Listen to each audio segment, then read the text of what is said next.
les idées reçues sur le métier d'écrivain, les mythes que les gens se font sur le métier d'écrivain, il y a celui-là, tenace, de l'inspiration surnaturelle. C'est-à-dire que quand on est écrivain, ou artiste en général, mais écrivain en particulier, c'est parce qu'on a été d'une certaine manière choisi par le destin, puis que ce qu'on écrit nous vient d'ailleurs, puis passe par nous pour se concrétiser dans la littérature. Ben non, moi je pense pas que ça se passe comme ça. Je pense que c'est le cerveau humain qui produit l'art, et c'est une disposition du cerveau qui permet de sortir de lui-même puis d'imaginer des choses. Et pour moi, il n'y a pas de muse ou il n'y a pas d'inspiration divine ou surnaturelle. C'est le boulot, le travail.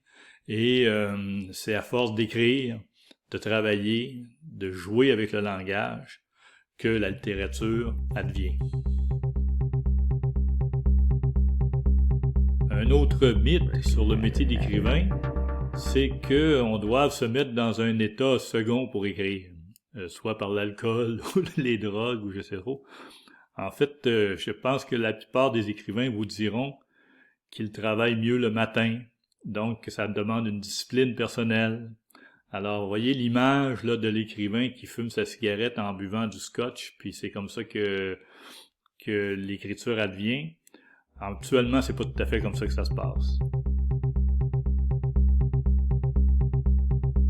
Certains pensent qu'ils peuvent devenir écrivains sans avoir lu.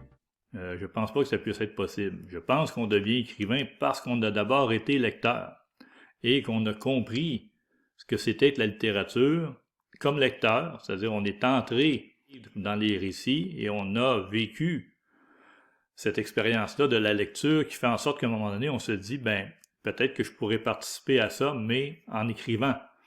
Or, je pense pas qu'on puisse devenir écrivain en se privant de la lecture. La plupart des écrivains sont de grands lecteurs, c'est-à-dire qu'il faut avoir lu, ne serait-ce que parce que c'est par la lecture que le langage, que la langue aussi entre en nous. Donc, pour bien la maîtriser et pour savoir jouer avec, il faut avoir lu beaucoup. Quand on commence à écrire, évidemment, c'est pas facile d'écrire un roman. Hein? Il y a personne qui écrit ça là, sur le coin d'une table en se disant que c'est facile. Donc, quand on réussit à avoir écrit un premier jet, on a mis tellement d'efforts dans ça qu'on a l'impression que c'est sacré, qu'on peut plus retoucher à ça et qu'il faut pas que personne nous demande de toucher à ça parce que ça a été difficile à écrire. Alors ça, c'est une idée reçue aussi que le premier jet est sacré, alors que le travail de l'écrivain commence avec le premier jet, mais n'est pas terminé. Ça se termine pas là. Au contraire, le premier jet, c'est comme un canevas qu'on va retravailler, là, puis c'est un peu comme la motte de glaise du potier là, qui va lui donner une première forme, puis par la suite, c'est vraiment par un deuxième travail sur la pièce qui va lui donner sa forme finale. Alors l'écriture, c'est aussi beaucoup, je dirais surtout, de la réécriture.